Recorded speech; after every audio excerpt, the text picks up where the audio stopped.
Imagine it's 1970. Chrysler is making noise with its legendary 446 pack, and Chevrolet is boasting about the LS6 454. But away from the spotlight, Cadillac quietly introduced something truly staggering: the largest displacement production V8 ever built by General Motors. Measuring 8.2 liters, 500 cubic inches, this engine was a torque giant, capable of pushing a 5,000-pound luxury coupe from 0 to 60 faster than many muscle cars of its day. And yet, despite its raw power and groundbreaking size, the Cadillac 500 has largely slipped through the cracks of automotive history. Today, we're revisiting this overlooked masterpiece, the Cadillac 500 V8, America's understated luxury powerhouse. The origins of the 500 trace back to the late 1960s, when Cadillac engineers faced a growing challenge. Their cars were becoming heavier, true luxury land yachts tipping the scales at well over 2 tons. The 472 cubic inch V8 introduced in 1968 was impressive, but it wasn't enough for Cadillac's ever-expanding lineup. The solution wasn't to design a completely new engine, but to evolve what they already had. Using the same 4.304-inch bore as the 472, engineers extended the stroke from 4.06 inches to 4.304 inches, creating an engine that delivered not just more size, but more usable power. This was deliberate engineering. Cadillac wasn't chasing high-revving horsepower numbers like the muscle car brands. Instead, it focused on what really mattered when moving nearly 5,000 pounds of American steel: torque, and plenty of it, right off idle. That long stroke meant the 500 produced enormous low-end twist, exactly what was needed to keep Cadillac's rolling palaces moving with grace and authority. When the 500 made its debut in 1970, it was reserved for the Eldorado, Cadillac's flagship personal luxury coupe.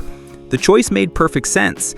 Not only was the Eldorado a symbol of status, but it was also front-wheel drive, and that drivetrain layout benefited enormously from the 500's torque-heavy personality. The result was an unmatched blend of power and refinement that gave the Eldorado performance no other luxury coupe could touch. On paper, the numbers were astonishing. In its first year, the Cadillac 500 was rated at 400 gross horsepower at 4,400 RPM, but the real story was in the torque: 550 pound-feet at just 3,000 RPM. To put that into context, that's more twist than a modern Dodge Hellcat V8, and the Cadillac delivered it nearly 2,000 RPM earlier. Unlike a small-block Chevy that thrived on screaming at high revs, the Cadillac 500 didn't need to push hard. With a modest redline of 5,200 RPM, it delivered everything in the lower range where real-world driving happened. Pressing the throttle didn't unleash a frantic roar, it gave a deep, commanding rumble followed by an unstoppable surge of motion. The engine itself was overbuilt in the best way possible. The iron block alone weighed over 200 pounds, featuring thick cylinder walls that could handle significant overbores. Its bottom end was designed for long life, built to Cadillac's standard of quiet strength and durability. The cylinder heads housed large 2.06-inch intake valves and 1.625-inch exhaust valves, optimized for airflow at lower and mid-range RPM. With a 10.0 to 1 compression ratio, the 500 made its power while still being content on regular pump gas, a necessity for Cadillac buyers who expected convenience along with performance. Even the carburation was carefully tuned. The engine used a Rochester Quadrajet, but this wasn't the same carburetor found on other GM engines. Cadillac had it specifically calibrated to deliver smooth, progressive throttle response instead of chasing peak airflow. The camshaft was also designed with refinement in mind. With relatively mild lift and duration, it emphasized low-end torque and a silky idle rather than aggressive, lumpy performance. In short, this wasn't a race cam. It was a luxury cam, made to move executives in quiet confidence. So, what did this translate to on the road? Surprisingly strong performance. A 1970 Eldorado equipped with the 500 could reach 60 miles per hour in about 9.5 seconds and cover the quarter mile in 16.3. Those numbers may not raise eyebrows today, but for a nearly 5,000-pound front-wheel drive luxury car in 1970, it was remarkable. In fact, it wasn't far off from lighter muscle cars like the Chevelle SS 454, which was only about half a second quicker to 60 despite weighing 1,500 pounds less and being purpose-built for speed. Cadillac wasn't trying to win drag races. It was proving that luxury and performance could coexist. But the real beauty of the 500 wasn't in stoplight drag times.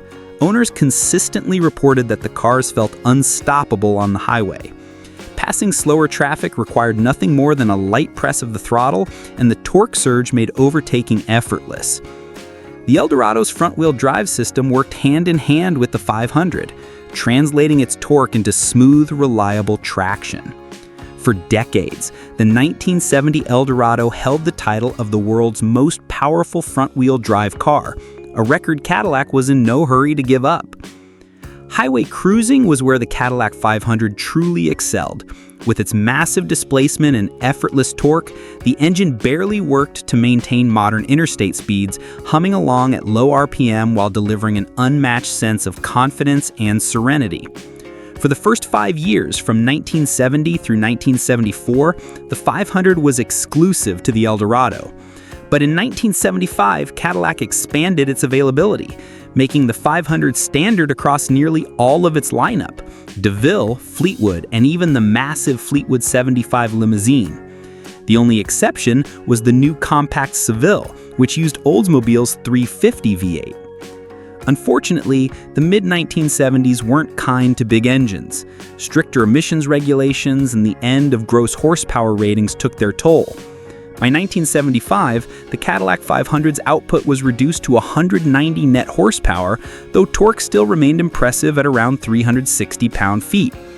These figures were far more realistic than the earlier gross numbers, but also reflected the beginning of the end. By 1976, the Cadillac 500 made its final appearance, marking the swan song of America's largest production V8. By the mid-1970s, the landscape of the American auto industry was beginning to change. Corporate average fuel economy standards were on the horizon, and even Cadillac could no longer justify keeping an engine as massive as the 500 cubic inch V8 in its lineup. Across the industry, big displacement power plants were slowly being phased out, and the luxury market wasn't exempt from these pressures. What made the end of the 500 particularly significant was the timing. Cadillac was still at the top of its game. The brand was producing cars with exceptional build quality, plush interiors, and a level of refinement that few could rival. The 500 was the perfect engine for these rolling palaces, but the world was shifting, and excess of this kind could not last forever. What truly set the Cadillac 500 apart was not simply its size, but the philosophy behind its design. Unlike many muscle car engines of the era, which were created for peak horsepower and raw showmanship, the 500 was engineered with a different purpose: effortless, refined power for luxury motoring. Introduced in 1970, it was a fresh design, not just a bored-out version of an existing block. Cadillac's engineers focused on durability, smoothness, and torque delivery.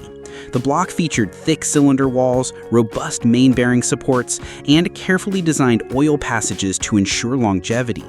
Attention to balancing and vibration control made the engine surprisingly quiet and refined for something displacing 8.2 liters. Another highlight was its fuel system. Cadillac equipped the 500 with a Rochester quadrajet carburetor, which was highly advanced for its time. With small primaries for light throttle use and massive secondaries for wide-open acceleration, the carb allowed the engine to balance drivability and performance. The cooling system was also overbuilt, featuring heavy-duty pumps, large radiators, and fans designed to keep temperatures stable while maintaining Cadillac's signature quiet ride. These engines were built to last hundreds of thousands of miles, and their metallurgy and quality control were second to none. Even today, many 500-powered Cadillacs are still on the road, a testament to their durability. The Cadillac 500 was more than just another big block. It was the peak expression of American luxury car engineering before fuel efficiency and emissions regulations reshaped the industry. After 1976, Cadillac downsized and shifted toward more economical engines, but none captured the effortless authority of the 500. Its strength was torque, mountains of it, available from low RPMs. While other automakers chased horsepower bragging rights, Cadillac understood that what really mattered in a 5,000-pound luxury car was effortless thrust. That's why driving a 500-powered Cadillac felt so unique. Smooth highway cruising, instant acceleration, and a sense of unstoppable momentum. Compared to Chrysler's 440 or Chevrolet's 454, the Cadillac 500 often goes overlooked in enthusiast circles. Yet in terms of refinement, displacement, and real-world performance, it stood in a league of its own. Owners today describe the experience as unmatched, a wave of torque delivered with the smoothness of a Swiss watch. It wasn't about screaming to redline, it was about moving tons of steel with barely a nudge of the throttle. In hindsight, the Cadillac 500 deserves recognition as one of the greatest American engines, not because it was the fastest or most high-tech, but because it embodied the philosophy of effortless luxury performance. It symbolized an era when Cadillac cars were truly the standard of the world. Sadly, history has largely overlooked this masterpiece, overshadowed by muscle car legends. But for those who know, the 500 remains America's ultimate hidden torque monster, a powerhouse that defined what luxury motoring once meant.